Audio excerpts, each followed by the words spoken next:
We were responding to a call in a dark, scheduled industrial area one night when the engine suddenly sputtered, stalled, and coasted to a stop right in front of a railroad crossing with no gates. Just as we stopped, a freight train came up through.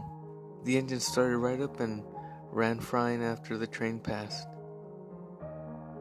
The second example of our guardian angel was one blazing hot summer afternoon where we were called to a highway construction site for a burning shanty. We pulled up and began advancing the hand line, and when it suddenly seemed that the hose became tangled up in the hose bed, we went back to the engine to check, and just as we went back, the shanty exploded into 1,000 tiny pieces. If the hose hadn't tangled, we all would have been dead. About 7 or 8 years ago, we arrived at a townhouse with heavy fire from the first floor on one side. After making entry, locating the fire in the kitchen and extinguishing it, we sat back, taking out a few windows for ventilation. After the smoke had risen, we noticed that the living area and to the rear of the kitchen, which was on the right-hand side as we entered, had taken significant smoke and heat damage. On the wall was a picture of Jesus Christ, and it was the only object in the room that appeared untouched. Even the wall behind the picture was smoke-stained and blistered. There was evidence of 2 streams of water that had trickled from the lower corners of the picture to a point in the middle of the wall where they met, and continued down to the floor. The odd thing was that the line had been pulled through this room and was following into the kitchen to push the fire out the front. Though a large vented window, no water had been following in the room, and the steam produced had been pushed out the window. Even the FM was amazed. We hadn't seen anything like it.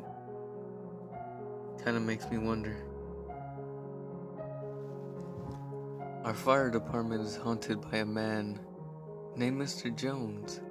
The story dates back about maybe 5-10 years before we built a new station. Mr. Jones died at the old firehouse from a heart attack after battling a house fire. A chief told me a story once. I went to the restroom, which was off the hallway. On my way in, I sat my brand new pack of cigarettes on the fire cabinet outside the doorway. When I came out, the cigarettes were lined end to end down the hallway. Another firefighter about a year later also had a Mr. Jones experience. He and another guy were watching TV one night when the clock above the TV flew off the wall, landed in the center of the room, spun around a few times, then landed on a bookshelf. All of the haunted firehouses stories were never really had me believing until Mr. Jones gave me a story of my own. I have this thing about open shower curtains. I notice when they were open, I have to close them. I had walked into the restroom to clean it, but forgot a trash bag. The shower curtain was open though. When I walked back in about 30 seconds later, the curtain was closed. That is the only story that is personal.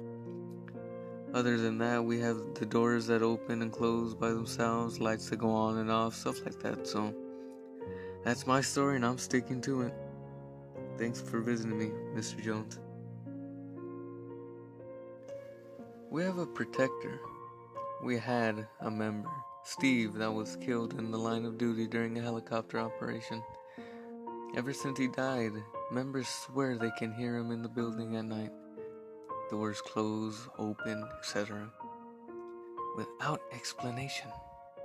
Then one night, figured out why he was there. One of our members who has been here about 15 years now was on duty. We have bulletproof vests we keep on the units, but in a back compartment. He had heard that the compartment opened and closed. He went out into the bay and looked at it. For some reason, he took the vest out and put it on. He'd never done that before. Next thing you know, he's toned out a sick call. that after his arrival was deemed a shooting. Nothing happened to him, but the point was made. Several such incidents have occurred. Whether something big is about to happen, a unit door opens and shuts, or the bay door. I guess he's still looking out for us. I worked for a department that had lost a few members in its time. Over the course of the first few months I was there, I noticed strange noises in the bay. Once I walked in the front door only to hear the back door slam. I walked back there to see who it was, and when I opened the back door, no one was there. There was a fresh snow on the ground and no tracks. Another time I went down to the bay in the middle of the night. I heard distinct footsteps walking around one of the rings on the other side of the bay. I called out, but no one answered. Got spooked and crept around the bay with an axe, trying to find the intruder. No one there. I also got really spooky feeling a few times when I was alone in the bay by the back door. Later I happened to mention that to the chief and that I heard some weird stuff in the station at night. He got a strange look on his face and said, "Let me guess. Footsteps behind engine 3 and creepy feelings by the back door." Got the same story from one of the captains about hearing footsteps and all that. Guess someone's still hanging around.